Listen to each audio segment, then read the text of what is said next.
One tranquil evening spent with my furry alleyway companions took an unexpected turn.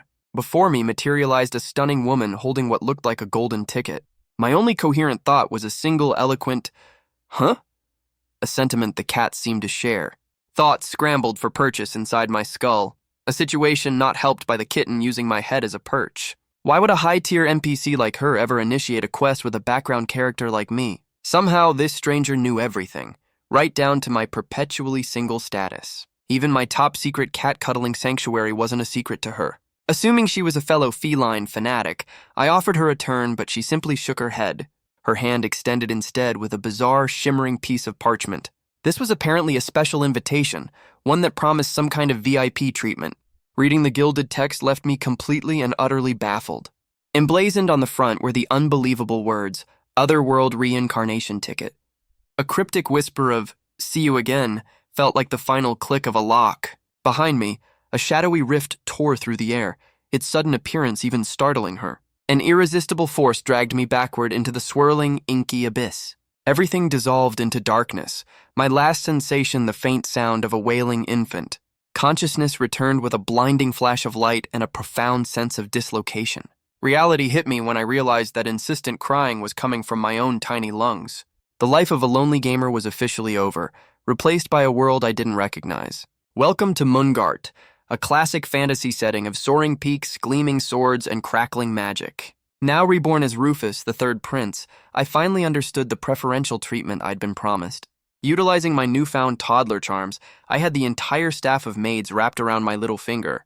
For now, my main quest was simple: act like a perfectly normal baby to avoid blowing my cover. Several years of this charade flew by, leveling me up to a healthy 7-year-old. Finally, the year arrived for the all-important skill inheritance ceremony. Staring out the grand window, I wondered what kind of stats and abilities I was about to unlock. From the doorway, a calm voice inquired if I was feeling any pre-ceremony jitters. Turning, I saw my 2 older brothers had come to see me. There stood Gilliam, the first prince, and beside him, Renard the second. They both offered reassuring smiles, ready to face the momentous day together. Gilliam reminisced about his own ceremony, acknowledging the pressure of royal expectations. Suddenly, Renard seized my arm with a dramatic flourish, declaring the main event was about to begin.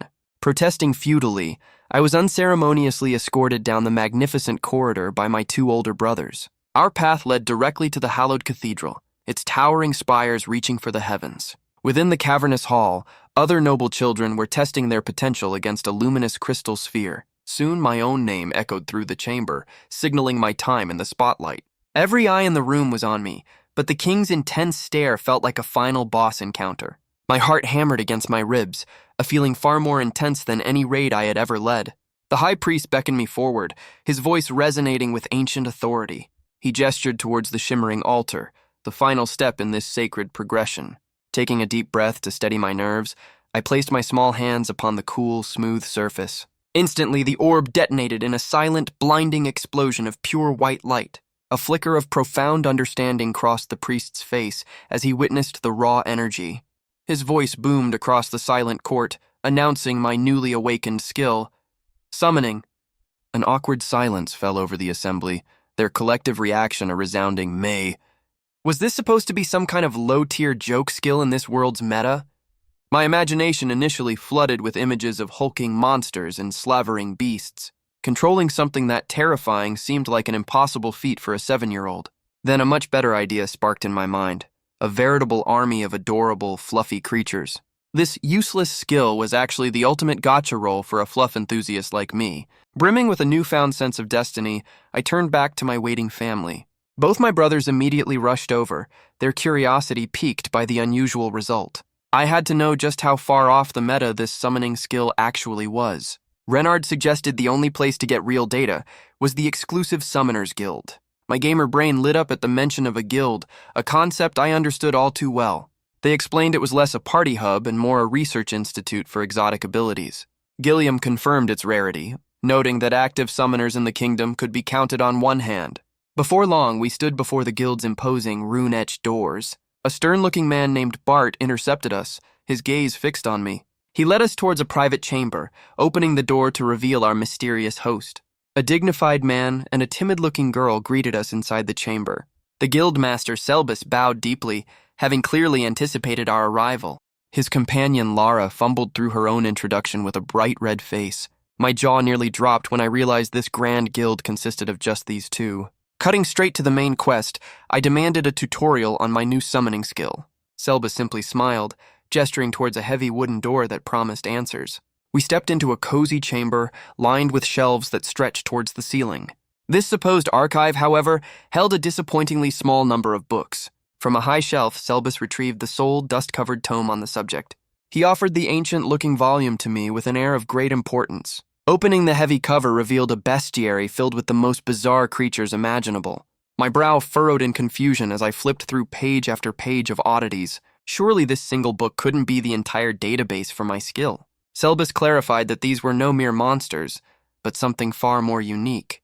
They were an entirely separate classification of existence he called magical beings.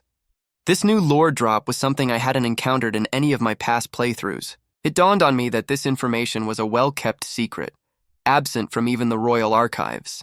Could my entire summon pool really be limited to this one starter pack? A sudden dread washed over me. Was I stuck with a niche unmeta skill?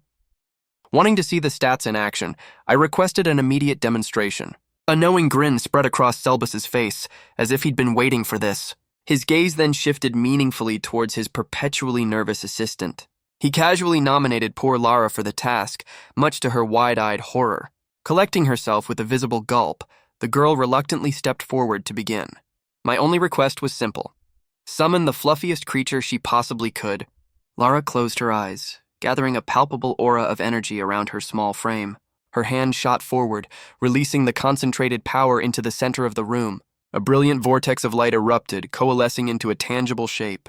I watched, completely mesmerized, as a form took shape within the swirling incandescence. Emerging from the light was a colossal, gloriously fluffy, pure white marmot. My own jaw hung agape at the fluffy behemoth, while poor Lara looked ready to faint. That initial shock, however, melted into a state of pure, unadulterated bliss. Lara tearfully confessed this colossal furball was the only trick in her magical repertoire. Stepping forward with a reassuring smile, Selbus offered to demonstrate a different summon. He calmly began his own incantation, weaving energy with a practiced, effortless ease. Another brilliant flash of light momentarily bleached all color from the room. Perched serenely on the guildmaster's shoulder was a tiny, pristine white bird. My heart exploded with glee at the sight of this new pocket-sized fluff nugget. Practically bouncing on my heels, I begged for a chance to try it myself. Selbus explained that the secret was a crystal-clear visualization of the target. A more perfect mental blueprint, he noted, would yield a more stable result. My first quest was to replicate his small avian companion, the Pardon. This little bird's form struck a chord, reminding me of a cherished pet from my old life. Closing my eyes, I poured all my focus into that warm, nostalgic memory. A newfound confidence surged through me as I recited the summoning words. Before me, an intricate magic circle blazed to life across the wooden floor. Calling out the creature's name, I pushed my will into the glowing pattern. Light erupted from the circle, leaving a flawless copy of the bird cupped in my hands. Beaming with my instant success, I barely noticed Selbus's utterly dumbfounded expression. Even the newly summoned creature seemed astonished by its own perfect manifestation.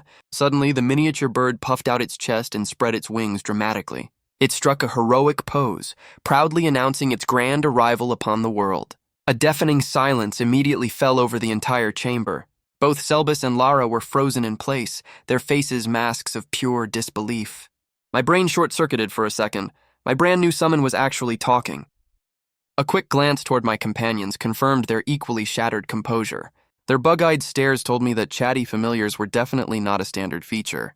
When I asked how this was possible, the bird chirped back a cheerful, simple answer. Apparently, my overwhelming desire to understand animals had just become a reality. An electrifying thought hit me, opening 1,000 new possibilities for this skill. Could my vivid imagination conjure a creature not found in any book? My inner strategist began calculating the most efficient and practical choice. Yet my heart yearned for the ultimate summon, a big, strong, fluffy white dragon. A more sensible part of me immediately recoiled at how utterly cringeworthy that sounded. Selbus and Lara exchanged confused glances, clearly perplexed by my silent internal war. For a long moment I remained perfectly still, lost in the heat of debate.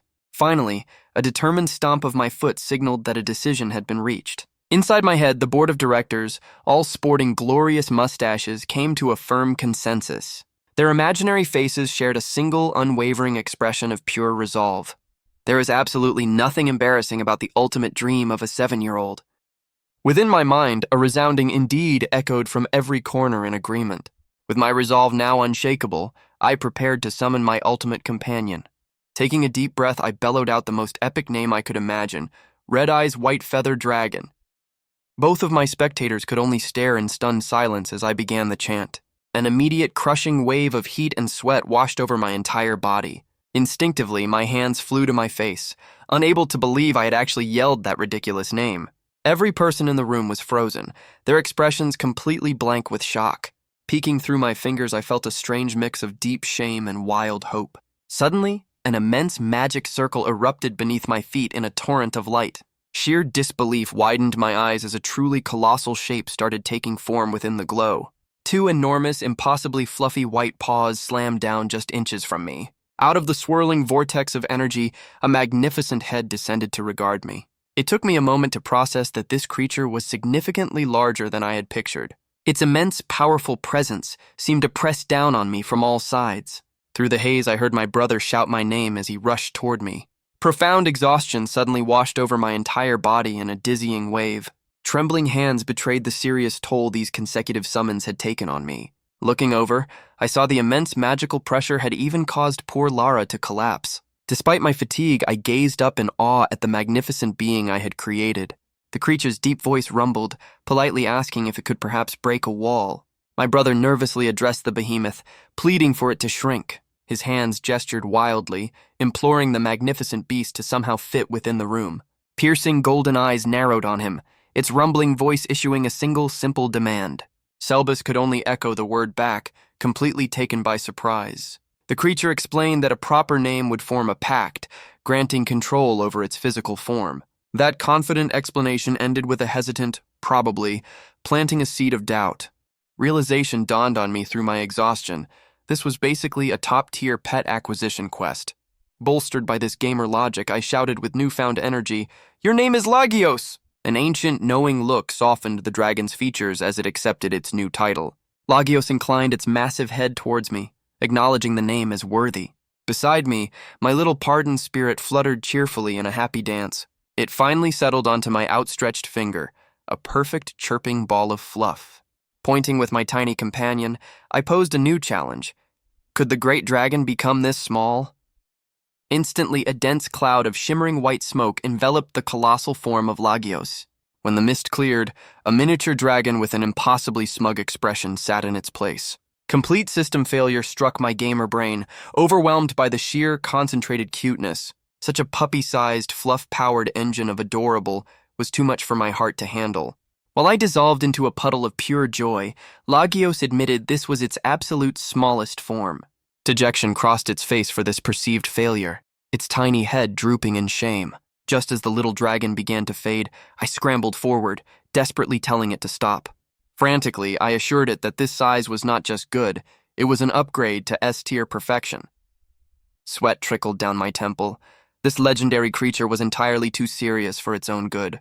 Gazing at the miniature fluffball, I felt an undeniable blush warm my cheeks. Timidly, I asked for permission to hold it, only to be told such formalities were unnecessary. Carefully, I scooped the warm, feathery weight into my waiting arms. All of my consciousness dissolved into a swirling vortex of pure, unadulterated fluff. Overwhelming joy washed over me, feeling like I was on the verge of leveling up my very soul. Behind me, the stunned silence was finally broken as my brother and the guildmaster cried out. Their faces, however, were not joyful, but etched with the gravity of this unprecedented event. Then it finally hit me. I had just summoned an undocumented, legendary talking creature. Selbus insisted this unprecedented event demanded an immediate report to the king. The guild master's pointed stare made it perfectly clear who was expected to be the messenger. My brother squared his shoulders, accepting the sudden high-stakes delivery quest. Back at the palace, his abrupt decision left the remaining guild members utterly speechless. He stood formally before the throne room doors, announcing his arrival to the royal guards. His stated purpose was an urgent matter requiring the king's immediate attention. Within the grand hall, the realm's monarch sat upon his throne with an air of profound boredom. That unimpressed gaze fell upon his son, his voice dripping with disdain. Curiosity only flickered to life once his eyes registered the two strange creatures. Rufus proudly presented his newest companion, the red-eyes white-feathered dragon, Lagios. Utter bafflement was the only royal decree issued in response to the ridiculous title. Next, he gestured to the tiny bird on his shoulder, introducing the pardon named P-chan. Following a quiet prompt, both new party members offered a clear, articulate greeting. Royal decorum shattered completely as the king's jaw dropped in disbelief. Lagios chose this chaotic moment to transform, towering over the throne in a silent warning. The thoroughly overwhelmed ruler demanded a full report from the very beginning. Sometime later, the tense explanation was finally underway in the now quiet room. Calmly, my brother recounted the entire dungeon raid and the impossible summoning. His father listened, struggling to process the existence of such an unrecorded being. When asked how it was done, Rufus simply credited the power of focused imagination. Sheer disbelief washed over the king's face. Had his son just daydreamed a dragon into reality? Something the dragon said earlier suddenly echoed in the monarch's mind. Vividly, he recalled the chilling promise of retribution should any harm befall its master. That terrifying recollection alone was enough to send him stumbling back into his seat. Meanwhile, Rufus radiated the quiet confidence of a player who had unlocked a secret achievement. Suddenly, the miniature dragon broke the tension by playfully nibbling on the king's crown. Calling out his son's name, the monarch revealed his patience was at its absolute limit.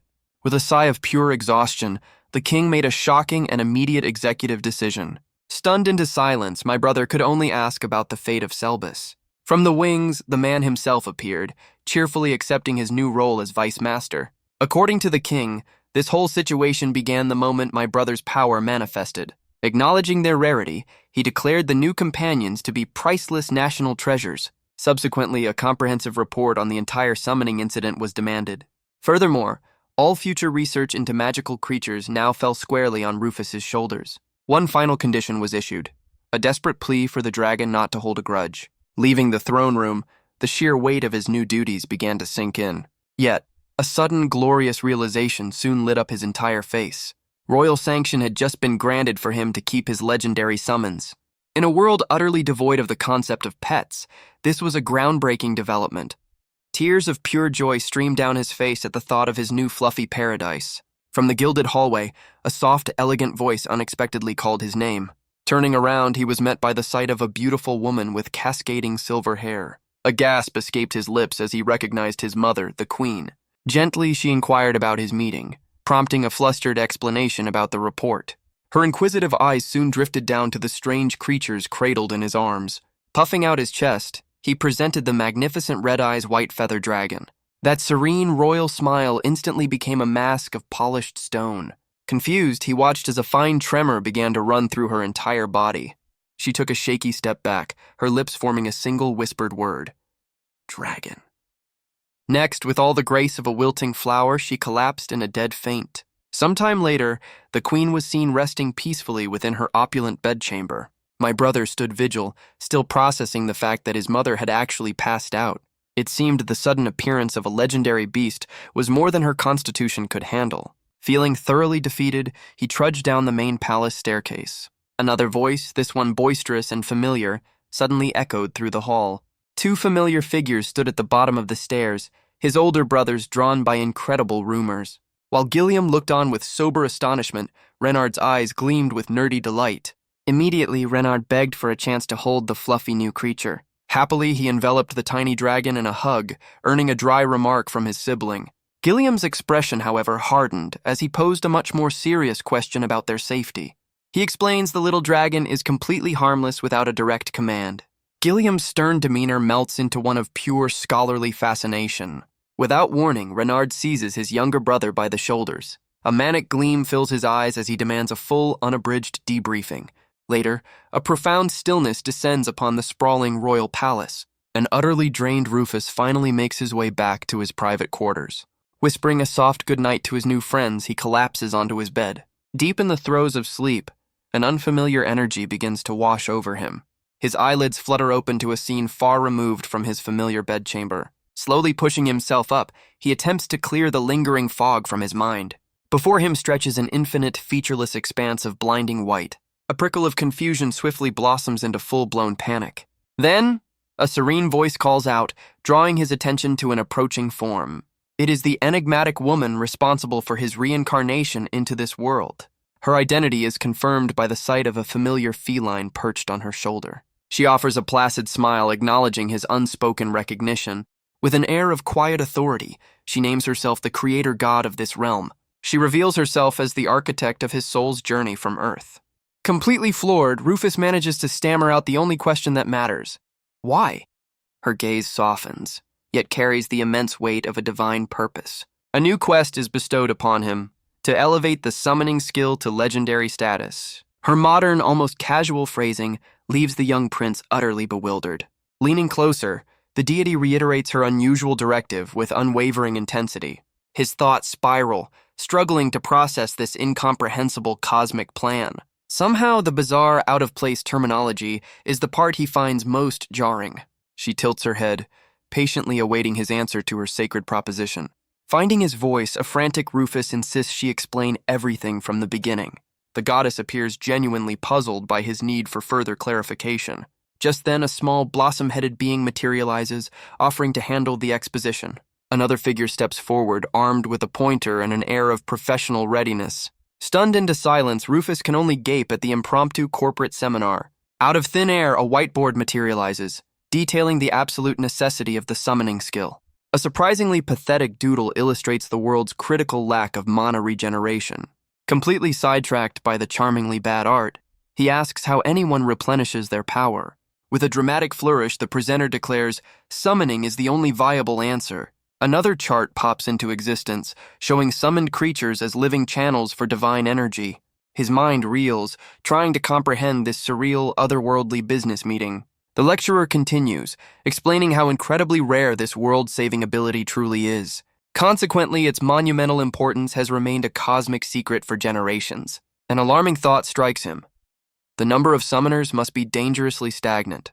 Beaming with pride, his guide confirms his sharp deduction with a triumphant snap. This revelation prompts him to question why he, of all people, was granted this specific skill. The goddess herself explains it was due to his abnormal affection for all living creatures. For a moment, he's more offended by her choice of adjective than the divine intervention itself. She elaborates that an earthling's boundless imagination was a crucial requirement for the job.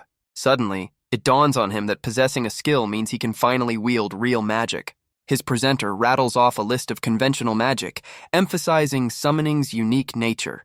A faint blush colors his cheeks as he gets lost in fantasies of epic magical adventures. Her sharp voice cuts through his reverie, demanding his full attention once more. Instantly, he straightens up, the gravity of their cosmic briefing crashing back down on him. His next logical question, however, seems to catch the celestial aide completely off guard. He simply asks why the creator god doesn't directly channel her power into the world. After a hesitant pause, the presenter concedes that such a feat is technically possible. Yet, the raw, unfiltered transfer of divine energy would completely obliterate the entire realm. Pushing her glasses up her nose, the aide's professional demeanor takes on a somber tone. The creator god steps forward, her own voice filled with a deep, parental love for her creation. Without this intervention, she warns, Mungard is doomed to become a desolate, lifeless husk. Therefore, his unique combination of a summoner's heart and a gamer's creativity is their only hope. She then formally entrusts him with the sacred duty of popularizing the summoning skill. A brilliant grin spreads across his face as he envisions his true mission, building an endless paradise of fluffy companions. Her divine gaze fixes upon him, the weight of her cosmic quest settling in the silence. Confidence radiates from her gentle smile, her chosen champion now fully briefed. Voicing her absolute faith, she expresses her delight in selecting him for this world-saving mission. Dissolving into motes of light, her final hopeful farewell echoes in his mind. This sensation of being unceremoniously dropped feels alarmingly familiar. Panic flares as the celestial plane gives way beneath him, plunging him back into reality. With a sharp gasp, he bolts upright, tangled in silken sheets. Surrounding him is the opulent comfort of his royal bedchamber, a stark contrast to the ethereal void. Cold sweat clings to his skin, blurring the line between divine revelation and an elaborate dream. Beside him, a self-satisfied voice cuts through the confusion, confirming the reality of his ordeal. The small guardian calmly explains their new directive from the creator god herself. Blankly he stares, his mind struggling to reconcile the cosmic briefing with his solid surroundings. An afterimage of the presenter's stern face solidifies the memory, banishing any doubt. Immediately, his thoughts turn to his fluffy companion, only to learn Pichon was dismissed. Apparently, the tiny creature had valiantly offered its services as a temporary pillow. Guilt gives way to a brilliant realization. He can simply summon his friend again. Taking a deep breath, he channels his nascent power, invoking his own full name. Power thrums through his voice as he commands his loyal familiar to return. In a pop of light, Pichon materializes with a dramatic pose and an air of self-importance. Expectantly, Lagios gazes up, awaiting the first command of their grand mission. Mischief sparks in his eyes as he announces a grand introduction is in order. Rhythmic ringing of steel on steel guides them toward the palace training grounds. Before them unfolds a scene of disciplined chaos as armored knights hone their skills. Grandly, he gestures toward the bustling courtyard of the esteemed Eridorian knights. Barely containing his excitement, he prepares to unveil his new partners to the elite guard. Instantly, the rigorous training grinds to a halt, every eye drawn to the impossibly cute newcomer. Suddenly, a large, warm hand gently ruffles his hair from above. Tilting his head back, he sees the kind, familiar face of his older brother, Renard.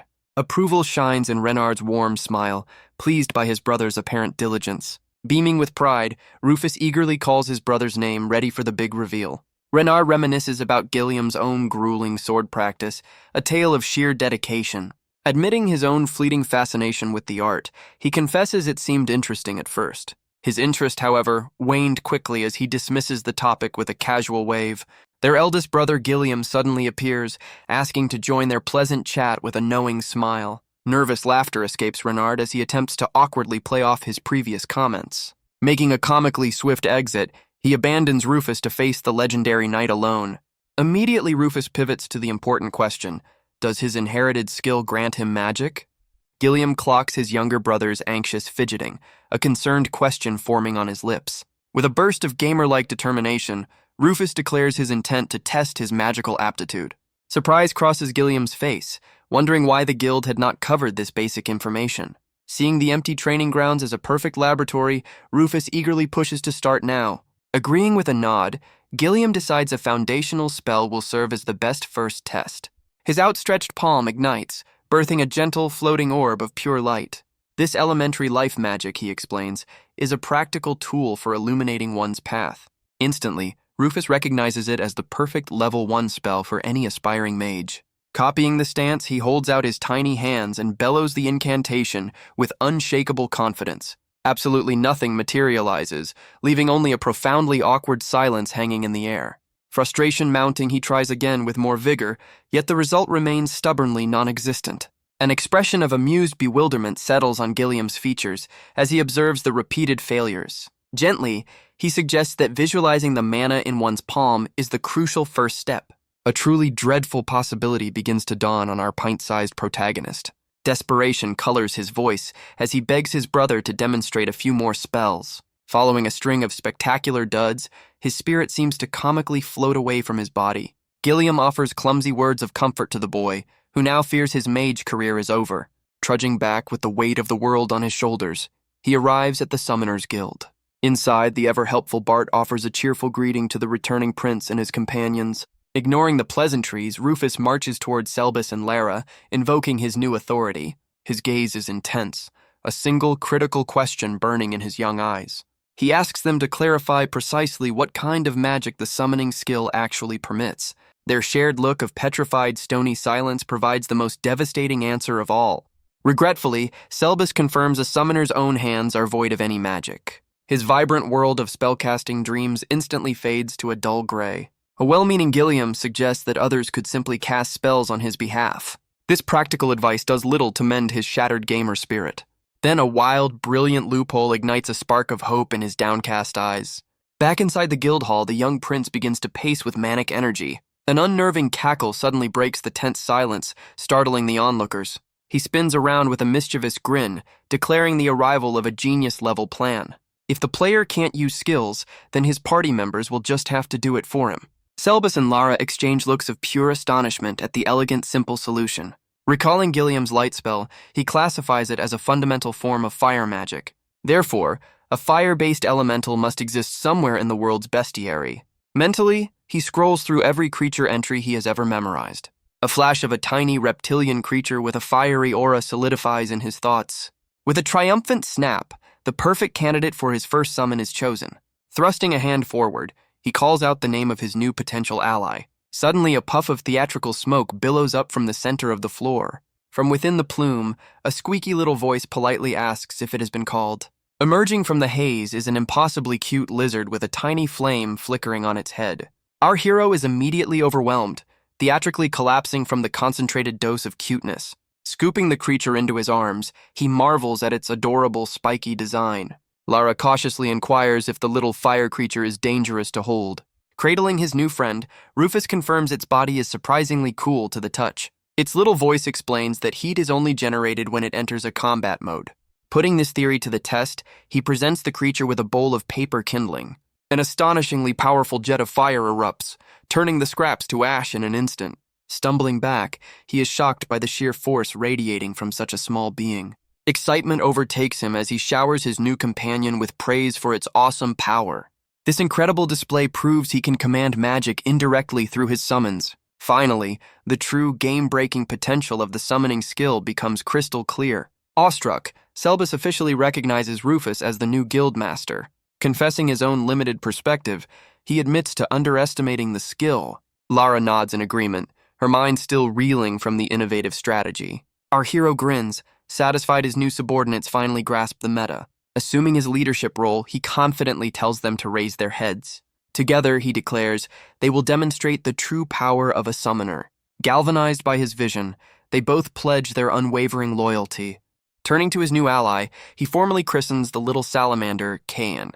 The tiny elemental chirps brightly, joyfully accepting its new name. From the shadowy doorway, a silent Gilliam observes the entire scene unfold. Curiosity then prompts him to ask about its remaining offensive capabilities. That familiar glint of a dedicated gamer testing a new build flashes in his eyes. Jokingly, he suggests a small field test on the surrounding castle walls. An ice-cold, authoritative voice abruptly slices through his careless laughter. Whirling around in shock, he finds himself facing the unamused royal couple. Horror dawns on the queen's face as she asks him to repeat that last comment. Instantly, the grand strategist is gone, leaving a startled child calling for his mother. She remains unmoved, her piercing gaze demanding a complete explanation. Words fail him entirely, his mind going blank under her terrifying scrutiny. With dawning dread, he realizes a surprise boss battle has just been triggered. Her attention suddenly diverts from his face to the creature nestled in his arms. Caught off guard by her new focus, he snaps out of his frozen panic. Awkwardly, he holds up his new partner, introducing the tiny salamander. A strangled gasp escapes her lips the moment she gets a clear view of it. Whispering the single dreaded word, lizard, she promptly collapses for the second time. Gilliam moves with practiced ease to catch the falling monarch yet again. Even while swooning, she weakly raises a hand to signal she is fine. Recovering with astonishing speed, she requests a proper introduction to his companions. This completely nonsensical request leaves Rufus utterly baffled. His head whips between his allies and his mother, trying to process the strange command. Stammering, he confesses his worry over yesterday's chaotic greeting. Beaming with pride, he prompts his companions to formally introduce themselves. Her eyes widen in utter astonishment at their articulate speech. Hesitantly, she inquires if she might be allowed to touch them. Gently, her fingers disappear into the impossibly deep, cloud-like softness of Legios's fur. Absolute enchantment transforms her features as she marvels at the creature's fluffiness. Next, her gaze settles upon the tiny, bright form of Cain. A soft smile graces her lips as she remarks on its unexpectedly charming face. Dipping its head respectfully, Cain offers a silent apology for the earlier fright. Pure, unadulterated joy brings shimmering tears to the queen's eyes. Earnestly, she implores these wondrous beings to watch over her precious son. Sometime later, he stands before the guild doors, still processing the royal visit. His mind reels with the absurdity of his mother traveling so far just to meet his summons. Pushing the doors open, he discovers Lara sprawled on the floor before a confused Cain. Thoughtfully, his hand goes to his chin as he theorizes a potential reptilian phobia. Paralyzed by fear, she cannot even bring herself to look at the tiny elemental. He considers the strategic value of a fire user versus the logistical nightmare of this fear. Testing a hypothesis, Pichon confidently puffs out its chest for her inspection. The tiny bird strikes a heroic pose atop a stack of books, demanding her attention. This observation sparks a new line of inquiry. Perhaps avian summons are the solution. Suddenly, a light bulb of pure genius practically illuminates the room above his head. Raising his hand into the air, magical energy begins to coalesce around his fingertips. With a triumphant cry, he calls upon the power to summon a magnificent firebird. From the resulting puff of smoke emerges a ridiculously small, perfectly round, fluffy chick. Instantly, a deep blush spreads across his face, completely disarmed by its overwhelming cuteness. Internally, his gamer brain registers this as a whole new tier of adorable stat. Chirping with gusto, the little summon proudly proclaims its master's brilliance. Glancing hopefully toward Lara, he finds her watching with cautious curiosity. Effortlessly, the new creature settles onto his outstretched finger like a tiny, warm jewel. Presenting his fluffy offering, he asks if this particular fire user meets her approval. Boasting its name, the tiny firebird puffs out its chest with immense pride. Captivated, Lara's eyes gleam with instant adoration for the fluffy summon. Carefully, he transfers the small, warm creature into her waiting hands. A spark of determination ignites within her. This was a summon she could master. Elsewhere, Selbus delves deep into the library's dusty archives once more. Discovering him there, the prince questions the Vice Guild Master's latest project. Turning with scholarly flair, Selbus reveals a newly acquired monocle and a knowing grin. He proposes a grand endeavor, a new bestiary to document these rare summons. Instantly, the prince recognizes a legendary quest for knowledge in the making. His own attempt at an illustration results in a charmingly simplistic, cat-like doodle. Inquiring of the room, he searches for anyone with a talent for artistry. Eagerly, the prince amplifies the call for a volunteer artist from their ranks. Their two companions immediately deny any artistic skill, deflating his hopes. His attention then pivots to Lara, their last remaining hope for a decent sketch. Already she is lost in concentration, meticulously sketching the tiny firebird. A mischievous smirk forms as he dramatically announces he will handle the illustration himself. With a flourish, he unveils his magnum opus, a wobbly, worm-like creature. Unimpressed, Kane delivers a brutally honest critique that shatters the prince's artistic pride. Politely, Selbus recommends commissioning a professional, an idea the prince immediately dismisses. Another, even more brilliant solution suddenly strikes him like a bolt of lightning. Thrusting his hand forward, he calls out a new name with absolute conviction. From billowing smoke, an immense, indistinct silhouette starts to take shape. Emerging from the haze is a colossal snow-white bear sporting a jaunty artist's beret. Without a moment's hesitation, he launches himself into the creature's massive, fluffy embrace. Completely enveloped in its plush fur, he experiences a new level of tactile bliss. Muffled by the fluff, he officially christens his new artistic summon Beard. Pulling back, he challenges his new friend to demonstrate its unique skill. He commissions a portrait of Lagios, who strikes a suitably majestic and vain pose. With surprising dexterity, the giant bear takes up a quill and begins to draw. Before them appears a stunningly lifelike and regal masterpiece of the proud dragon. Stunned, the prince declares the bear's talent surpasses even the royal court's finest artist. Curiosity piqued, he challenges the artistic summon to attempt a completely different style. Beard then reveals a hilariously abstract rendition of Lara, leaving her utterly baffled. Suddenly, a gelatinous, chuckling creature materializes, claiming to know all about the prince. His attention snaps towards three imposing figures emerging from the library's shadows. A man bearing a striking resemblance to the king approaches, dryly addressing the prince as father. Glancing nervously, he notes the ever-growing menagerie surrounding his younger brother. Playfully, Rufus commands his creatures to offer a friendly welcome, causing the newcomer to recoil in alarm. With a sharp click of his tongue, the exasperated man turns on his heel and departs. Pausing only to throw a stern warning over his shoulder, he orders the prince to stay out of trouble. Deflated, Rufus sulks at the harshness of his brother's abrupt departure. Following his exit, an uncomfortable silence descends upon the group, the previous light-hearted mood now gone. Later, a feeling of guilt washes over the prince for dragging his friends into royal family drama. Seeking to restore their good cheer, he proposes an exclusive tour of the royal castle. Wandering through the grand corridors, he begins to fret over the attention their odd party might draw.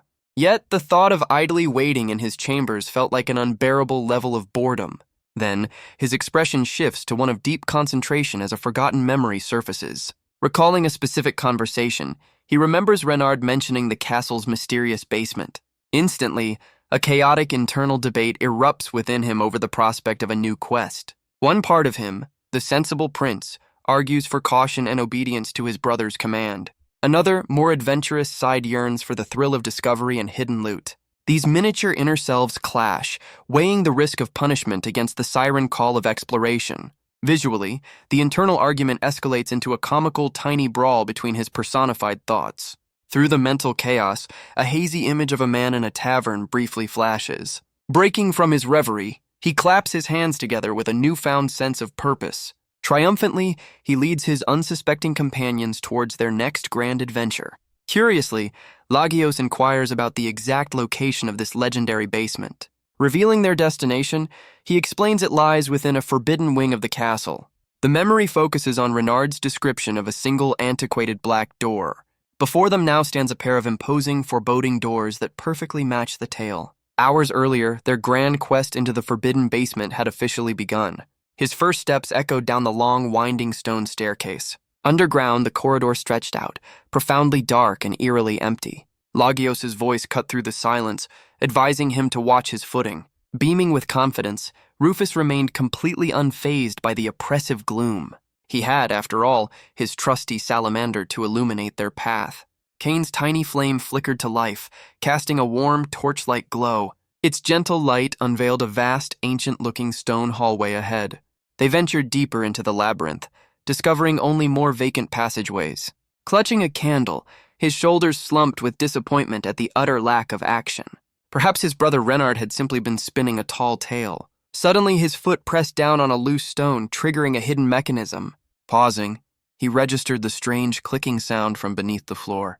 An immense iron gate crashed down from the ceiling, sealing their only exit. Utterly stunned, he stared at the barred pathway as Lagios shouted his name in alarm. Ahead, a menacing shadow detached itself from the deeper darkness. He turned just in time to see a formidable weapon being raised against them. Out of the gloom emerged a terrifying, headless rider mounted upon a spectral steed. Rufus stared, his mind instantly identifying the legendary creature as a Dullahan. Never could he have imagined such a high-level monster lurking right beneath the castle. Immediately, he deduced this formidable entity must be a guardian of some kind. That meant progressing forward required clearing this unexpected boss stage first. Its spectral mount reared up, letting out a silent, intimidating roar. His eyes, once bored, now sparkled with the thrill of an imminent raid. Then his excitement was abruptly doused by a wave of cold, nervous sweat. His brother's stern command to behave himself echoed sharply in his memory. A chilling wave of dread washed over him. He had already failed spectacularly. Before him, the shadowy figure loomed like an executioner awaiting a verdict. He wondered what incredible treasures could possibly be worth this much trouble. Without another moment's hesitation, the silent night began its inexorable charge. His bravado vanished, leaving only the frantic wish to be anywhere else. Looming over him, the spectral rider stood as an impassable, terrifying barrier. Suddenly, a colossal blade descended from above, splintering the stone at his feet. He stared upward, his mind reeling from the impossibly timed rescue. From the shadows, a teasing voice inquired about the fun he was having. Emerging into the light were his two older brothers, their faces a mix of amusement and mock indignation. Tears of pure relief welled in his eyes as he cried out their names. Gilliam remarked dryly that trailing him had clearly been the correct decision. Gesturing towards the portcullis, Renard noted their little escapade had just become a private party. He then cheerfully reminded Rufus of the royal grounding that awaited him if their father ever found out. Ignoring their sibling banter, Gilliam's attention remained locked on the silent, headless guardian. His hand moved in a fluid arc, drawing a magnificent sword that hummed in the stale air. Coolly, he assigned Renard to the gate, claiming the main event for himself. Stepping forward, he offered the fearsome entity a disarmingly casual greeting. A faint smirk played on his lips as he mentioned how long it had been since their last meeting. Rufus's jaw dropped. His brothers had faced this legendary boss monster before. Gilliam confirmed the last time had been when he was Rufus's exact age. Casually, he mused aloud whether this second round would prove any less troublesome. An incredible aura began to radiate from his blade, bathing the corridor in a brilliant light. In an instant, he became a streak of silver, moving past the knight in less than a heartbeat. Blinking, Rufus tried to comprehend the instantaneous event that had just unfolded. It dawned on him with a jolt that he hadn't even perceived the sword's movement. Gilliam's confident laugh echoed as he questioned if the Guardian had lost its edge over the years. Fine cracks spread across the Dullahan's dark armor before it crumbled away into nothingness. As the last mote of dust settled, The massive iron gate began its slow, grinding ascent. Renard let out a low whistle, clearly impressed by his brother's legendary swordsmanship. Their way forward now unobstructed, the three princes proceeded into the deeper darkness. Soon their progress was halted by the menacing figure of a stone gargoyle. Renard scoffed, dismissing this new foe as a mere trifle compared to the last. Cracking his knuckles with a wide grin, he eagerly announced it was his turn to play. Before him, the stone menace disintegrated into a shower of harmless ash. Gilliam arched a single eyebrow, questioning if his presence was even necessary. Stunned into silence, Rufus could only gape as Renard accepted the casual praise. Of course, he'd always known his brothers were on a completely different level. A familiar sense of helplessness washed over him, the perpetual side character in his own adventure. Their journey soon brought them to the final, imposing door at the corridor's end. Nervous anticipation sent a single drop of sweat tracing a path down his temple. Beyond the threshold, an endless legion of writhing shadows awaited their arrival. His gamer instincts screamed as he realized they had walked directly into a high-level ambush. Attempting a weak smile, he prepared to let the pros handle this impossible boss rush. However, Renard's hand landed firmly on his shoulder, a silent and unyielding command. His older brother declared that this was a battle only he could fight. Despite his panicked protests, Renard's knowing grin never wavered. Suddenly, a small but resolute voice piped up, wholeheartedly agreeing with the prince. Lagios insisted they possessed the power to overcome this trial, if only its master would give the word. Looking at his tiny companion, Rufus felt an unexpected surge of courage. He took a deep breath, his expression hardening with newfound resolve. With a pointed finger and a mighty shout, he unleashed his pint-sized secret weapon. A streak of pure white light shot forward, too fast for the eye to follow. In the blink of an eye, the nearest shadow beast dissolved into harmless particles. His little dragon glanced back, wearing an expression of comical disappointment. It seemed the single opponent hadn't even constituted a proper warm-up. As another creature lunged from the darkness, Renard's voice boomed with encouragement. He urged Rufus to unleash the full might of his summoner's heritage. Another decisive gesture brought both cane and beard roaring into existence beside him. His loyal companions eagerly awaited their chance to join the glorious fray. Gilliam and Renard watched from the sidelines, barely suppressing their amusement at the unfolding spectacle. Beard offered a crisp salute over the now empty chamber, reporting a mission accomplished. Chuckling, Renard admitted that even his own methods weren't quite so ruthlessly efficient. Now, with the path completely clear, a magnificent, brightly lit gateway beckoned them forward. Still buzzing from the fight, he wiped a stray drop of sweat from his brow. Stepping through the gate, they entered a cavernous plaza dominated by a solitary pedestal. His eyes scanned the chamber, finding only bare stone walls and the mysterious central platform. With a knowing glance, Renard revealed the pedestal was more than just decorative stone.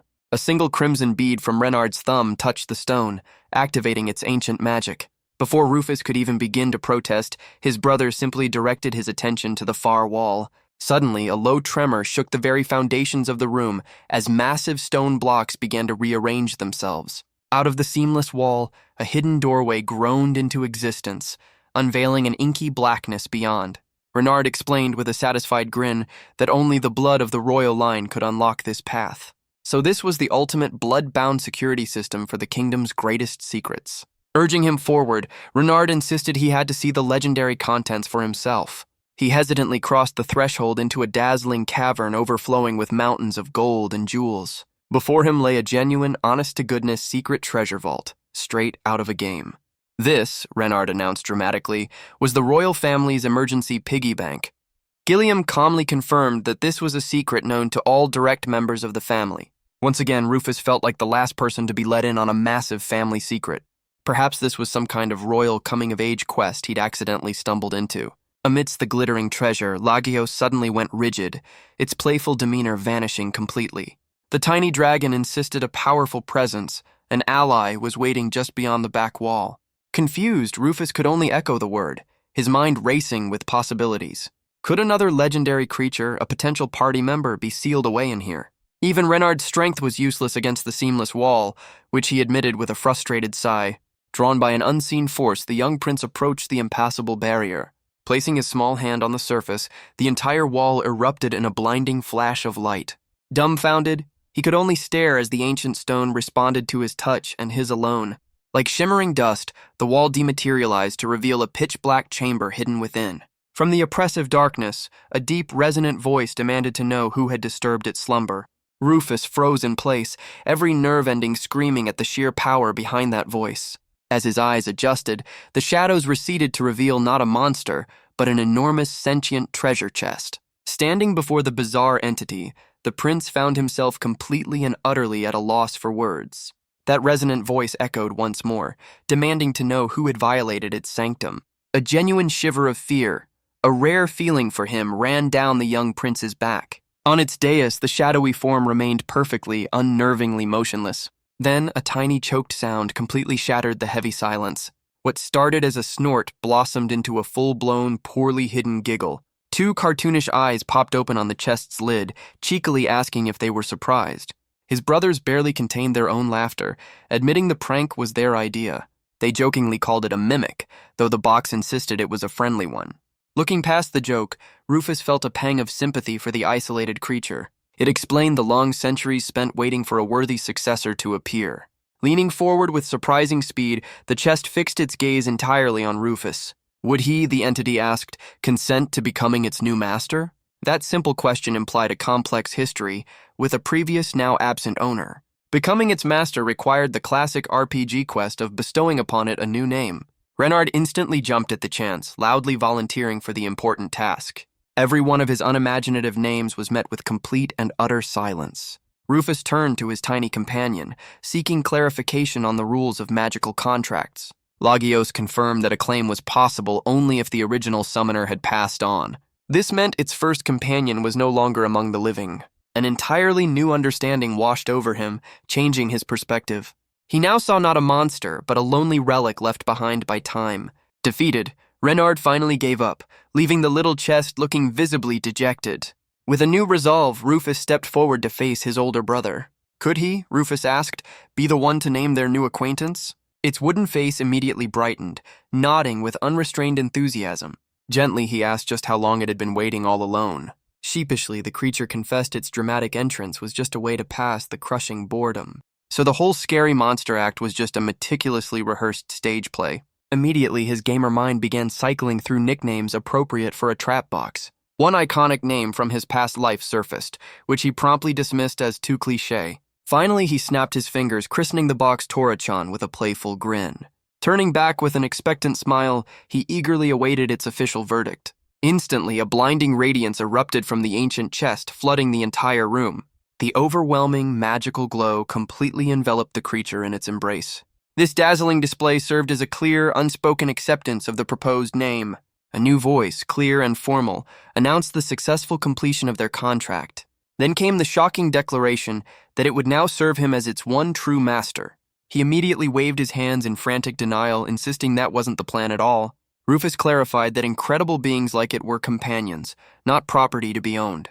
After it tentatively repeated the word friend, he confirmed the new title with a resolute nod. A delightful shimmer of pure joy began to emanate from the newly named Torachan.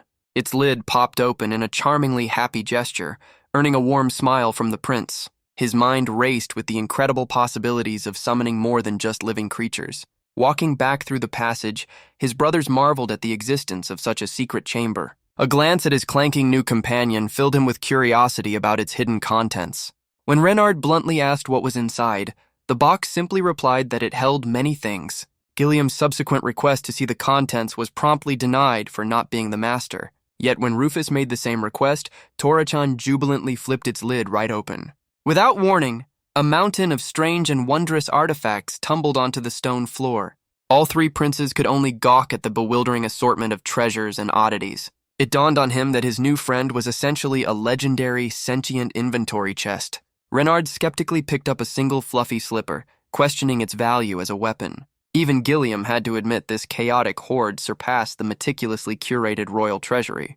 Torachan rocked back and forth expectantly, practically begging for a word of praise. Amidst the glittering pile, a strangely familiar, almost blocky shape caught his eye.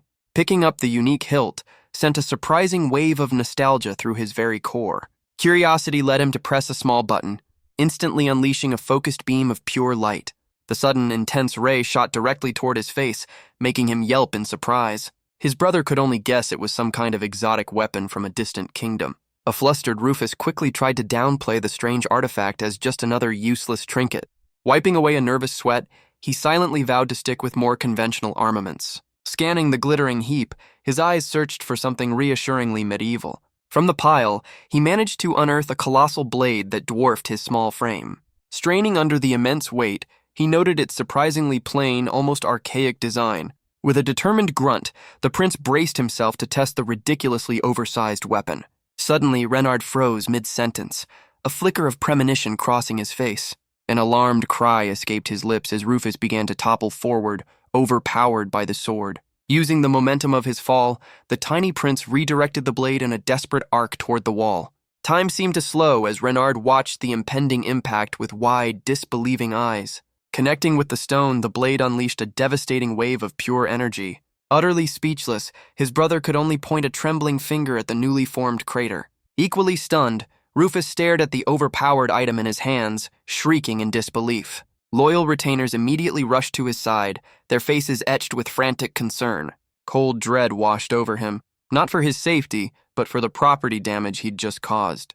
Renard's astonishment shifted to the weapon itself, unable to process its incredible power. Frantically, the young prince insisted he had no clue what he had just picked up.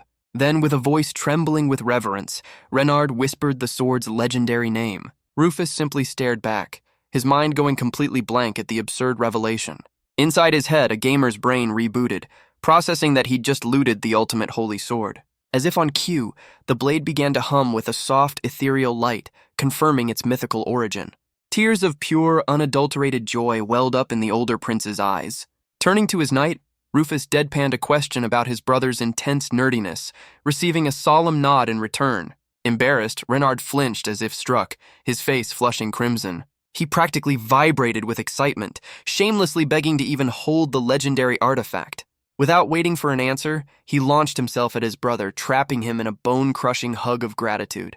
Muffled against his brother's chest, Rufus grimly acknowledged he had just witnessed the complete collapse of royal dignity. Sensing the chaos had peaked, Gilliam tactfully suggested they conclude their subterranean excursion. Now the reunited party began its ascent from the dusty secret chamber. Blinking in the torchlight of the main hall, they finally emerged from behind the hidden door. One last reminder about secrecy was met with a series of incredibly guilty shared glances. An imposing figure suddenly blocked their path, none other than the king himself. His voice, low and dangerous, questioned the source of the earlier disturbance. Piercing eyes scrutinized each of his sons, demanding an immediate answer. Completely missing the tense atmosphere, Renard enthusiastically brandished his new find. He proudly held aloft the radiant blade, its divine light filling the hall. A collective gasp echoed through the room as its legendary name was uttered. The king, however, remained utterly stoic, his expression unreadable. A chillingly calm smile crept across his face as he beckoned them toward his study. Later, within the stark formality of that chamber, the true inquest began. 3 small figures sat lined up before their father's desk, awaiting their fate. Rufus awkwardly presented his peculiar new companion, the sentient treasure chest. He quickly recounted its origins as a forgotten relic summoned by an ancient hero. Intrigued despite himself, the monarch inquired about the chest's other potential contents. With a cheerful clatter of its lid, the box boasted it could produce any item imaginable. A mischievous glint appeared in the young prince's eyes as he considered the ultimate test. First, he casually requested the infamous demon sword Durandal, receiving an immediate confirmation. Next, he named the divine spear Gungnir, which the box also claimed to possess. Lowering his voice to a conspiratorial whisper, he then asked for the fabled Longinus. Slamming a fist on the table, the king roared that such a collection was utterly inconceivable. Awe dawned on Rufus's face as he grasped the reality of his infinite portable armory. Meanwhile, the undeniable form of Excalibur rested upon the polished mahogany desk. His own appraisal skill had already verified the blade's authenticity beyond any doubt. Yet, the monarch's expression hardened as he returned to the matter of their transgression. Their father reminded them sternly that the secret passage was strictly forbidden territory. Therefore, a punishment befitting their flagrant disregard for royal decree was necessary. His severe gaze fell first upon his 2 eldest, Gilliam and Renard. They were tasked with the monumental chore of creating a complete inventory of the chest's contents. While Renard's face fell in abject despair, Gilliam's lit up with scholarly delight. Finally, the king's unwavering attention settled on his youngest, most troublesome son. His duty would be to personally summon and cross-reference every single item on their new list. His Majesty commanded the legendary sword be sealed away, crushing Renard's spirit. Dawn broke over the Grand Palace, promising a day of arduous, mind-numbing labor. Approaching the salon designated for their punishment, Rufus braced himself for the boredom ahead. A wave of guilt washed over him for dragging his brothers into this ridiculous mess. This whole inventory quest should have been a solo mission, he thought, peering through the doorway. From within, a pained moan shattered the library's solemn silence. There he found Renard, utterly defeated by paperwork and slumped over a massive desk. A tiny trail of drool marked his cheek, a clear sign of total system shutdown. Muffled complaints about endless lists and dusty scrolls escaped his sleeping lips. Even in slumber, he declared his unyielding spirit would never surrender to bureaucracy. Watching this bizarre display, Rufus couldn't help but feel a profound sense of bewilderment. Without warning, his brother shot bolt upright, eyes still squeezed shut in a dream. A passionate cry erupted from him, claiming he had intended to handle this quest alone. This unexpected declaration left Rufus frozen in a state of comical alarm. His arm then swung wildly, pantomiming a desperate battle for his lost legendary blade. Across the room, however, Gilliam practically vibrated with excitement, viewing this as an academic jackpot. It dawned on Rufus that he was now an unwilling party member in this chaotic grinding session. He offered a hesitant greeting to Renard, who now stared blankly into the middle distance. A cute, stylized drawing depicted a tiny Rufus being crushed by a mountain of books. Next to it, a cartoon Renard chased a phantom sword, tears of frustration streaming behind him. Deciding this oppressive atmosphere was a total debuff, Rufus initiated a change of venue. He gathered an impossibly large stack of scrolls, signaling their tactical retreat. His loyal companion, Beard, effortlessly shouldered the entire burdensome load. With a new plan in mind, Rufus prepared to call upon his most valuable asset. The cheerful treasure chest materialized instantly, its lid clacking a friendly greeting. Rufus immediately proposed they run another inventory check, but this time more efficiently. Their new system involved him reading item names aloud for the chest to confirm or deny. Legendary blades like Arendite and Georges were quickly verified as being in its collection. Poor Legios, however, had already succumbed to the tedium, dozing peacefully nearby. Towering shelves of ancient records stretched into the distance, hinting at the true scope of their epic quest. Barely a dent made, Rufus slumped back with a theatrical sigh of exhaustion. An unexpected question then sparked in his mind, his gaze lifting from the parchment. Turning to his magical companion, he voiced a query about its more peculiar contents. Its lid bobbed in affirmation, confirming a collection of magical tools that instantly captured his attention. He requested a sample of its wares, prompting the chest to oblige with enthusiastic flair. Out tumbled a peculiar white cube, marked with a single black circle on its face. Curiosity overriding caution, Rufus retrieved the oddity and pressed a small switch on its side. A sudden blast of air erupted from the cube, whipping his hair into a comical frenzy. Realization dawned as the chest helpfully labeled its creation the legendary Wind Box. Peering closer, he spotted a gleaming emerald within, clearly the artifact's power core. Now truly intrigued, he asked to see another treasure, making the chest wiggle in contemplation. It then produced a small vial filled with shimmering liquid, presenting it as nectar. Rufus stared intently at the bottle, the unfamiliar name echoing in his thoughts. His blood ran cold as he recognized the impossible item, a legendary revival potion. Sudden darkness clouded his expression, the item's otherworldly origin hitting him like a physical blow. Panic seized him as he urgently commanded the chest to conceal the forbidden artifact at once. Undeterred by his alarm, the chest simply shimmied again, pondering its next reveal. The chest nonchalantly offered to display its collection of world-ending armaments next. Pure terror crossed his face as he pleaded with it to keep those particular items locked away forever. Sheer astonishment left him in a heap on the floor, utterly overwhelmed. Staggering truth settled upon him. These were relics from another age entirely. What legendary figure from the distant past could have first summoned this chaotic arsenal? From the chaos, a stunning hypothesis began to form in his mind about a long-lost advanced civilization. His thoughts then drifted to a half-forgotten legend from his childhood studies. That tale spoke of a cataclysmic war that pitted the ancient gods against the demon race. Facing imminent defeat, the gods supposedly gifted humanity with weapons of unimaginable power. Humanity then wielded these divine gifts to achieve victory after their creators mysteriously vanished. Then, An electrifying connection sparked in his mind between the old myth and the chest's impossible inventory. Spinning around to face the sleeping Lagios, he grew desperate to know if the demon race was truly extinct. Lagios's mumbled uncertainty only deepened the mystery, leaving Rufus adrift in a sea of questions. Lagios smugly warned of a disastrous future born from his master's current laziness. The tiny dragon gestured pointedly towards his completely motionless hands. With a frustrated groan, Rufus plunged back into the soul-crushing task of cataloging. A deep voice suddenly echoed from the doorway, inquiring how the inventory was proceeding. He glanced up to find his father, the king, surveying the room with a knowing expression.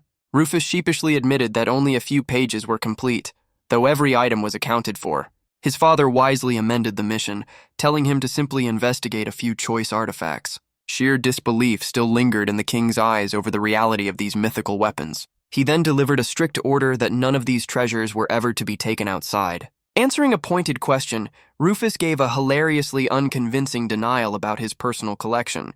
Night eventually fell upon the palace, wrapping the long day in a blanket of stars. Finally finished with his revised task, he collapsed face first onto the polished desk. He grumbled that this level of manual labor was far too much for a child's constitution. Even the short journey to the bath felt like an impossible final boss encounter. Suddenly, the thought of a luxurious hot spring managed to revitalize his weary mind. A quick mental check of his summons, however, revealed a distinct lack of water-type spirits. His gamer instincts kicked in, formulating a clever workaround involving a fire elemental. Grabbing a bucket with newfound determination, he prepared to put this brilliant theory into action. He decided instead to try his luck, shouting a hopeful incantation into the empty room. A swirling vortex of pure elemental energy immediately began to coalesce before him. Out of the shimmering portal materialized a graceful water spirit, bowing her head in greeting. She asked what grand purpose her new master had for summoning her divine presence. Rufus proudly presented the simple wooden bucket, asking for a quick refill. A charming smile spread across his face as he clarified his very mundane request. The spirit looked from the paltry vessel to her master with an air of gentle confusion. She then informed him that creating an entire hot spring would be no trouble at all. Her elegant form floated slightly higher as she insisted on providing the far grander service. His jaw dropped, completely stunned by this casual display of incredible power. After a moment of awestruck silence, he decided to name this amazing new ally Aqua. She beamed with pure joy, happily accepting her new name and her very peculiar master. Presenting the bucket, he requested a small sample of her abilities. Aqua graciously accepted the humble wooden pail from his small hands. With a flick of her wrist, she emptied its single drop onto the stone floor. That tiny bead of water instantly began to shimmer and expand with magical energy. From that simple gesture, the bucket was now overflowing with steaming, pristine water. Tentatively, the young prince dipped the tip of his toe into the inviting liquid. An incredible warmth immediately enveloped his foot, soothing it completely. Sheer, unadulterated bliss washed over him from that single point of contact. Every ounce of the day's crushing fatigue simply vanished from his tiny body. This was a genuine mythical hot spring, brimming with restorative power. Even the skeptical Lagios plunged a curious claw into the miraculous pool. The little dragon lapped at the water, his tail wagging with unexpected delight.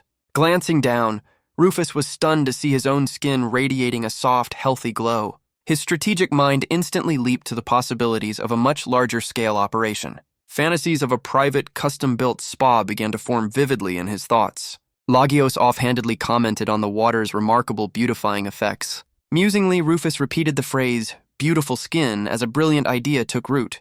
A new voice suddenly whispered right beside him, inquiring about that very phrase. He spun around to find his mother, the queen, her eyes gleaming with intense interest. Her sharp gaze then shifted, locking onto the unfamiliar spirit floating nearby.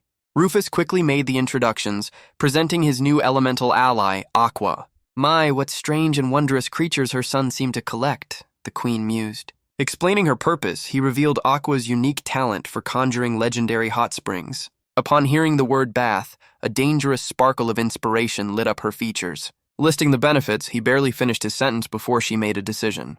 She enthusiastically grabbed his arm, pulling him determinedly towards the door. Comically, his very soul seemed to depart his body, swept away by his mother's sudden fervor.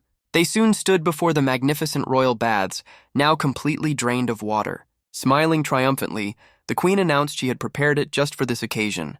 Defeated by her sheer willpower, Rufus simply gestured for Aqua to work her magic.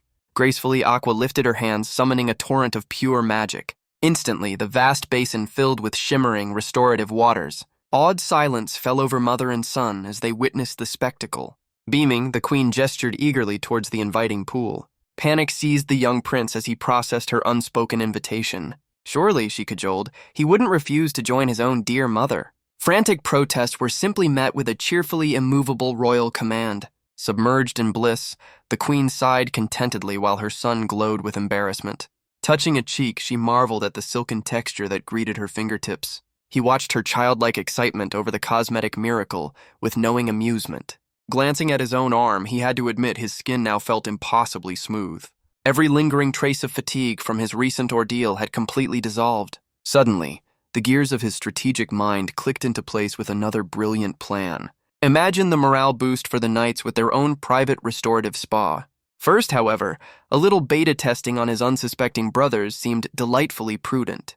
What a truly marvelous invention this was, the queen declared between happy sighs. Only the tedious chore of drying her long hair marred her perfect state of bliss. This world's lack of basic appliances sparked yet another flash of gamer-inspired genius. 2 simple words echoed in his thoughts, promising a perfect solution: wind magic. Leaping from the water, he instructed his bemused mother to wait just one moment. With newfound determination, he began the summoning chant for a different elemental ally. Appearing in a swirl of leaves, a tiny fairy greeted him with a cheerful cry of, "Darling!" Quickly dressed, he presented Tia the Wind Fairy with her very first royal assignment. Delighted, the little spirit promised to make the queen's hair shimmer like starlight. The queen watched with a mixture of curiosity and apprehension as the tiny being zipped towards her. Smiling brightly, Tia gathered a swirling orb of gentle, warm air between her palms. That magical breeze then flowed through the queen's tresses, leaving them instantly perfect. Gasping in astonishment, she touched her now voluminous, glossy, and impossibly vibrant hair. Nearby, the royal maids could only stare, their jaws utterly agape at the transformation. Amidst their chorus of praise, Rufus simply smirked, another modern convenience successfully implemented. Her Majesty announced a profound fondness for his new elemental friends. Aqua's spa and Tia's styling were luxuries she could no longer live without. Smiling blissfully, she officially requested this pampering session as a daily ritual. His mind reeled at the sheer audacity of this unexpected royal quest. Tasked with a new objective, he immediately returned to guild headquarters. There, he initiated the next phase of his training with Cain the Salamander. Selbus expertly handled the fiery creature, while Rufus applauded his own leveling up. Beaming with accomplishment, he declared the salamander summoning skill officially unlocked. Just then, the Vice Guild Master pointed out another party member's impressive progress. Their attention shifted to Lara, who stood before a magnificent avian summon. Tears of exhausted triumph streamed down her face as she savored her hard-won victory. She proudly presented her own perfectly formed miniature firebird to the group. His genuine praise earned a flustered, stammering thank you from the young mage. Yet the immense magical exertion had clearly left her completely drained. Suddenly, her world tilted and she crumpled to the ground as he rushed to her side. Refusing to be defeated, she vowed to master even more powerful summons. Wisely, Selbus intervened, suggesting a much-needed break for some fresh air. Happily agreeing, Lara took one wobbly step forward, her balance still compromised. She promptly tripped, landing face-first in the guild's main doorway. Both boys could only stare, utterly frozen by her spectacular and sudden collapse. An elegant voice from the threshold offered a gentle apology for the disturbance. Looming over the prostrate girl stood the queen herself, a vision of regal grace. Her gaze softened with concern as she noted the dark circles under Lara's eyes. A wave of cold dread washed over Rufus as he realized his mother had made a house call. Ignoring the chaos, she calmly requested he prepare her now requisite daily bath. She then idly wondered aloud if the water also possessed stamina-restoring properties. This innocent query was met with the synchronized, dumbfounded stares of 2 young mages. Then, the queen cheerfully extended a bathing invitation to a completely shell-shocked Lara. Before long, whispers of a secret magical hot spring began to circulate through the palace. Castle maids now traded hushed, excited tales about the queen's miraculous new beauty treatment. Gilded whispers of the magical waters soon reached the kingdom's highest circles. Suddenly, a clamoring queue of knights and officials formed, all seeking an audience. News of the rejuvenating spring echoed through every corridor of the royal palace. Within days, the burgeoning popularity began to spiral into a full-blown phenomenon. This entire affair had escalated into delightful, unmanageable chaos. He could only offer a weary grin as his list of clients grew ever longer. Such a grand commotion inevitably captured the attention of the king himself. Consequently, the young prince was formally summoned for a private discussion with his father. His Majesty sighed, lamenting the incredible amount of attention his son was attracting. Rufus could only bow his head in apology while receiving a stern lecture on discretion. Even the king confessed he never anticipated such a bizarre outcome from a simple skill. Beside them, Lagios marveled at the sheer pandemonium his master had accidentally unleashed. Decisively, the monarch declared he would personally manage the demanding nobility. A wave of relief washed over Rufus as he promised to cease all future spa construction. Just as he turned to leave, his father's voice halted him for one final, crucial topic. Folding his hands upon the desk, the king's expression grew profoundly serious. He explained that with the boy's recent growth, the time for a certain duty had arrived. Then, without a hint of jest, he commanded his son to prepare for marriage. Stunned into absolute stillness, the prince could only echo a single disbelieving word. Married? Panic finally erupted as he protested that he was, in fact, only 7 years old. His father calmly clarified this was a matter of future arrangement, not immediate ceremony. Understanding dawned on Rufus. This was the opening move in a game of political alliance. Memories of a solitary past life surfaced, making the concept feel strangely inevitable. Yet his true main quest, to champion the art of summoning, burned brighter than ever. Clenching a small fist, he resolved that romance would have to wait for the post-game. Later, while wandering the palace halls in search of a snack, a new thought began to form. This simple craving for food unexpectedly sparked a brilliant tactical idea. Lagios helpfully pointed out that elementals, being pure magic, lacked any need for sustenance. Rufus countered that sharing a meal wasn't about need, but about building party morale. With a new mission in mind, he headed for the royal kitchens to request a grand barbecue. Royal chefs met his request for a barbecue with utterly blank stares. Complete disbelief washed over the young prince. This world was a culinary dead zone. His spirits lifted when their description of grilling sparked a flash of recognition. That idea was immediately shot down, deemed far too perilous for a royal. Constant threats of assassination apparently made outdoor dining a terrible liability. His grand plans for a cookout deflated under the weight of his princely duties. Pivoting with a gamer's agility, he inquired about making treats on an iron plate. Visions of cookies and pastries brought a hopeful sparkle back to his eyes. Even this simple request was met with a wall of professional hesitation. A firm reminder about the no-animal policy in the kitchens ended that line of inquiry. Dejectedly, he concluded this fantasy kingdom was a certified dessert desert. Fond memories of Earth's sweet, sugary masterpieces flooded his mind. Cream puffs, delicate dango, and wobbly pudding danced through his imagination. Just the thought of these lost treasures made his stomach rumble in protest. Returning to the guild, he found Selbus and Lara awaiting his next move. Suddenly, a legendary tier idea struck him with the force of a critical hit. With newfound determination, he chanted an incantation for a culinary champion. An odd, mechanical figure materialized before his two utterly bewildered companions. This strange being introduced itself as an iron golem, a specialized cooking-type summon. Beaming with pride, Rufus christened his new automated chef Tetsujin. Its inaugural mission was clear: create the legendary dessert known as pudding. Tetsujin responded not with action, but with a gentle, quizzical pat on his master's head. From a hidden compartment, the golem produced a small note and a writing tool. Its scrawled message detailed a critical lack of both ingredients and proper equipment. One of their guildmates, Ray, quickly volunteered for a supply run to the kitchens. For the missing hardware, Rufus turned to his ever-reliable dimensional chest. Torachan. He confidently asked the mimic if it happened to contain a modern oven. An excited shout urged his treasure-hoarding friend to reveal its contents. Out popped a sleek silver toaster oven, an artifact utterly alien to this world. Both he and Lara could only stare, completely baffled by the futuristic contraption. Ancient, indecipherable text covered the oven's instruction manual. Even the wise dragon Lagios was stumped by the mysterious writing. Shifting tactics, he presented the cryptic instructions to his mimic companion. Torachan deciphered the text instantly, pointing toward the device's magic crystal. Awed by this feat, he showered the mimic with praise, which it smugly accepted. Immediately, he recognized the power source as the same crystal from his magical fan. Grasping the small gem, a new worry surfaced about its remaining energy. His heart sank as the manual called for a replacement, a charger he simply didn't possess. Once again, the ever-prepared Tora-chan came to the rescue, boasting a full stock of spares. Perfectly on cue, Ray returned from the kitchens bearing a crate of pristine ingredients. The royal chef had apparently granted his blessing, despite being utterly baffled by the request. With all the components finally assembled, he gave his Iron Chef the go-ahead. Tetsujin's limbs became a whirlwind of culinary precision, mixing with impossible speed. Wide-eyed in disbelief, he was completely unable to track the golem's swift actions. 5 cups of perfectly blended steaming pudding mix materialized in a flash. Lara's question reminded him of the final, critical step. The mixture needed to be chilled.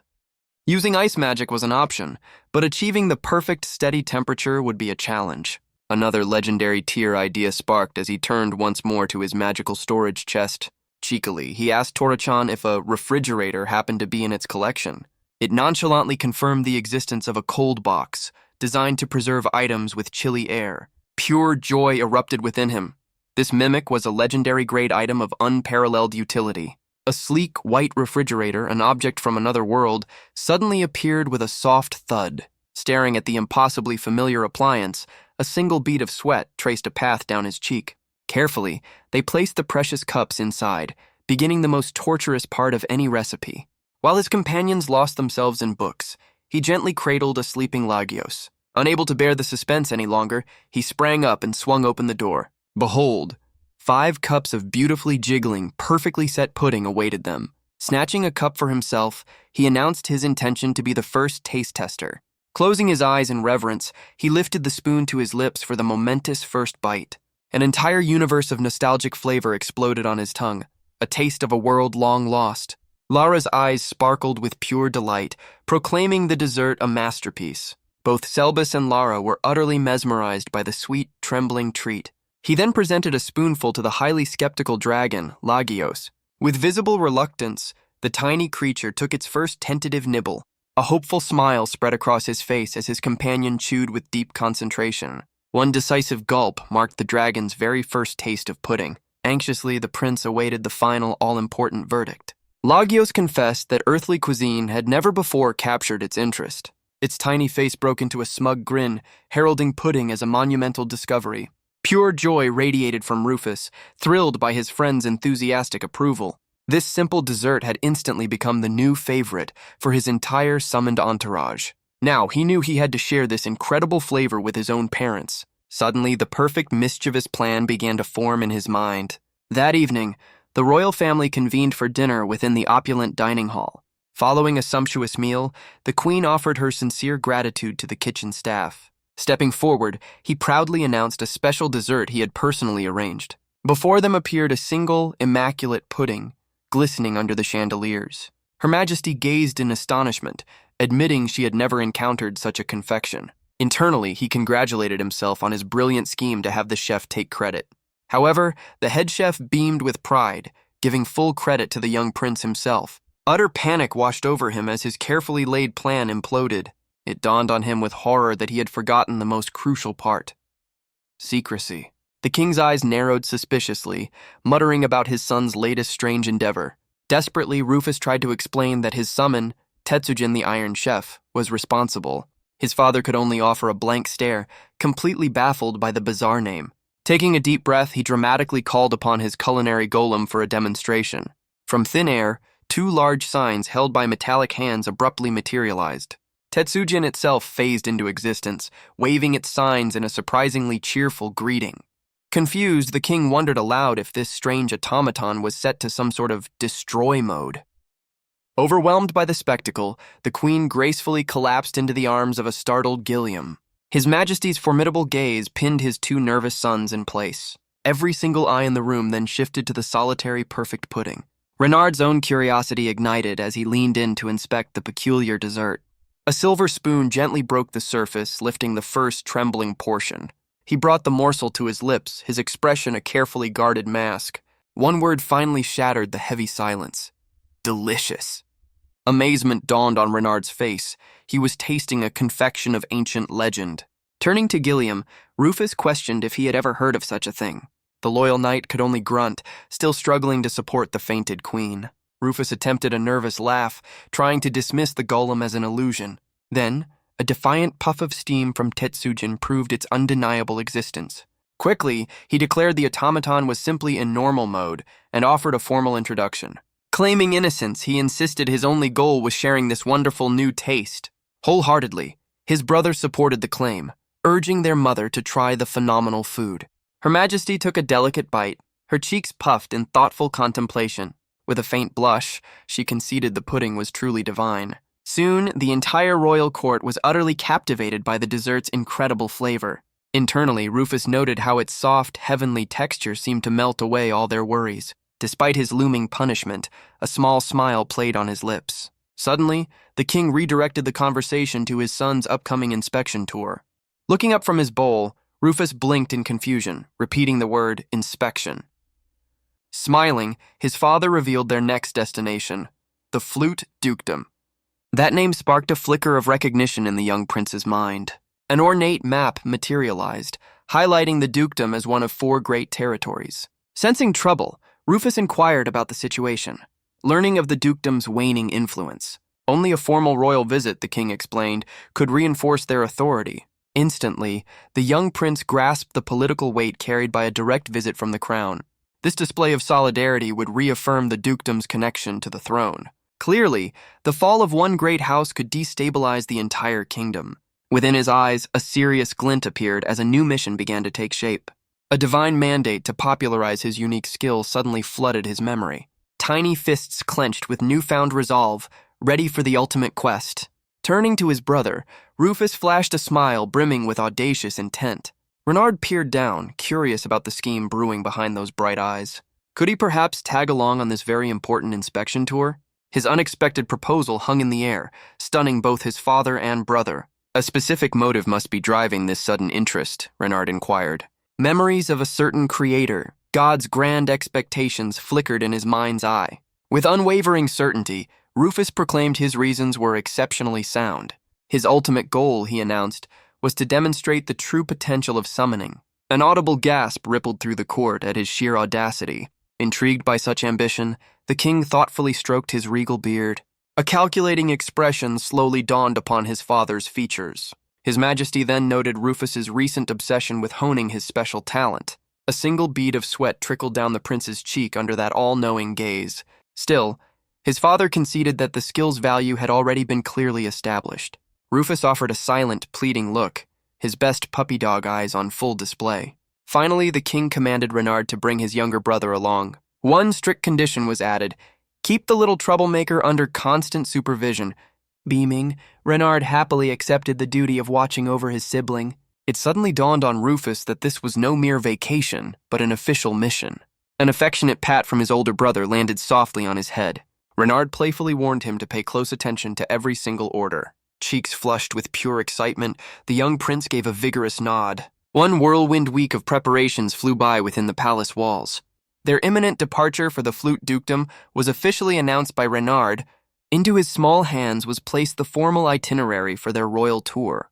A brilliant smile lit up his face at the thought of his first adventure beyond the capital. First, Renard insisted, he must memorize the profiles of every important noble. Staring down at the long list of names, his playful demeanor vanished into one of intense focus. An intimidating roster of nobles unfurled before his very eyes. This particular quest log seemed far more challenging than any he'd faced before. Turning to his brother, he sought a cheat sheet on the most important profiles. A nervous chuckle was Renard's only reply, a single drop of sweat betraying his ignorance. He sheepishly confessed his own stats in memory were tragically low. Seeing his brother's packed schedule, Rufus wisely decided to abandon this line of inquiry. With a cheerful grin, he announced his intention to find a more suitable information broker. His new mission objective sent him marching toward an unfamiliar wing of the palace. Tightly clutching the list, his expression hardened with the resolve of a seasoned strategist. Knowing Renard was occupied with the royal knights, a perfect window of opportunity opened. Here was the perfect chance to embark on a solo intelligence-gathering side quest. Interrupting his stride, a monocled butler inquired about the young prince's destination. Unfazed, he declared his intent to seek an audience with the first prince, Gilliam. Towering marble pillars lined his path down the long, echoing corridor. Before him rose the imposing facade of the famed and scholarly research wing. Its stern atmosphere was a world away from the chaotic energy of his own guild. Scholars and mages moved with quiet intensity throughout the kingdom's intellectual heart. 2 stoic guards flanked a set of ornate doors, barring entry to the inner sanctum. One of the men stepped forward to formally greet the third prince and ask his purpose. The level of security here far surpassed anything he had ever encountered before. Calmly, he stated his need for detailed information regarding the nobility of the flute dukedom.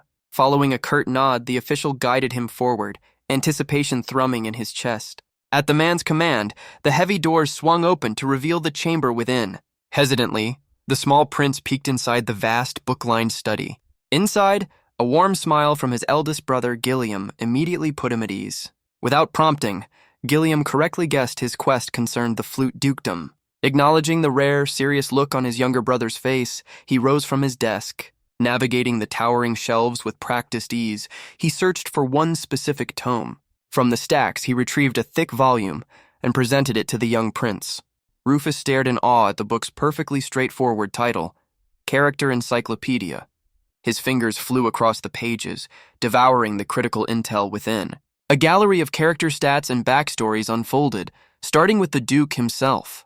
These handy character portraits made scouting enemy territory so much simpler. Skipping past the minor NPCs, he zeroed in on the next key figure. Another turn of the page revealed a face that stopped him cold. Suddenly, his casual intel-gathering mission took a very sharp turn. Staring back at him was the illustrated profile of a girl named Furea Flute.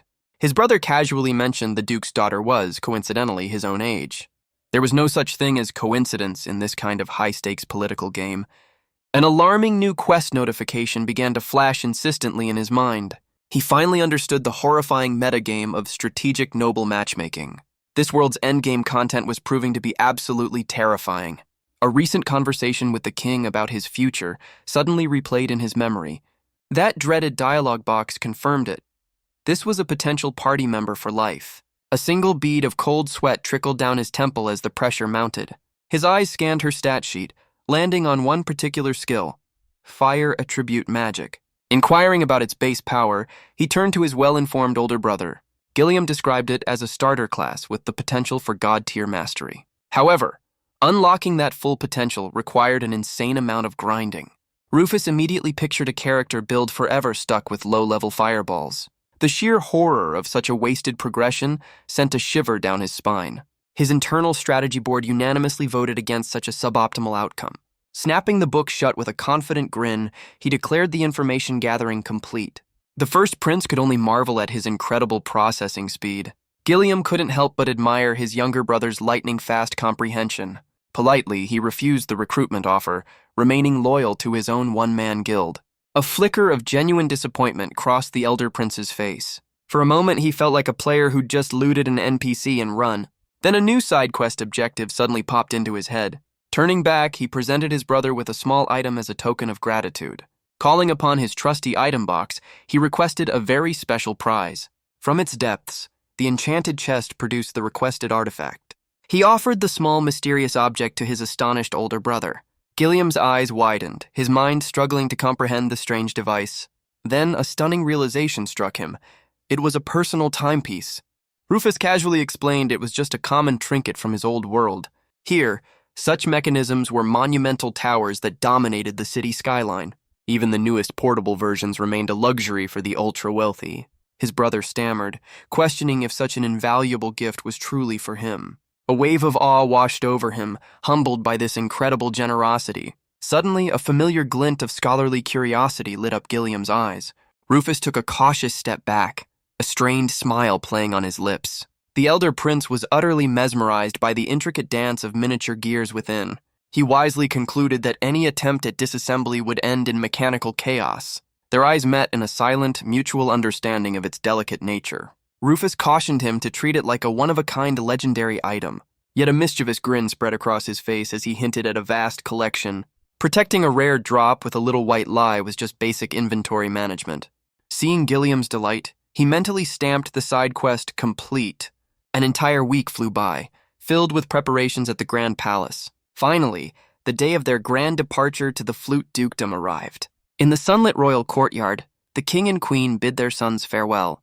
They were sent off with wishes for a safe journey and a reminder of their duties. Beside his attendant, Rufus practically vibrated with eagerness to start the new adventure. He noted his brother's absence from the carriage, only to see him mount a magnificent steed. Alone inside the opulent coach, Rufus settled in for the long road ahead. This lavishly spacious interior felt like the perfect party lobby. A brilliant flash of light filled the carriage, heralding the arrival of his companions. He beamed at his familiar friends, ready to travel with his true guild. Together they watched the towering spires of the royal castle recede into the horizon. Peering through the window, he watched the vast, unexplored world map unfurl before him. The main scenario quest was finally starting, and he was practically vibrating with anticipation. He had, of course, completely neglected to read the patch notes on this region's notorious difficulty spike.